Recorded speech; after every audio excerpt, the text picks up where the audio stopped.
Daily speaking English practice. तो की का इंग्लिश होता है ऑफ, और का इंग्लिश होता है एंड, एक का इंग्लिश होता है ए एंड वन। एक की जगह ए भी लिख सकते हैं, वन लिख सकते हैं। तक का इंग्लिश होता है टिल, अप, टिल या अप टू।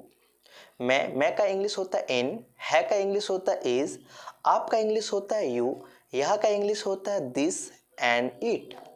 वहाँ का इंग्लिश होता है ही एंड डैट। देखो यहाँ पर वहाँ की जगह ही भी यूज करते हैं, डैट। अब ये कहाँ यूज होता है बस अभी मोटा मोटी समझ लीजिए कि वहाँ का ही होता है, डैट होता है। ये मैं बताऊंगा जब आपका कभी ग्रामर क्लास चलाऊंगा तब बताऊंगा, बस अभी थोड़ा मोटा मोटा समझ लीजिए। वहाँ का इंग्लिश होता है ही एंड डैट, ठीक है।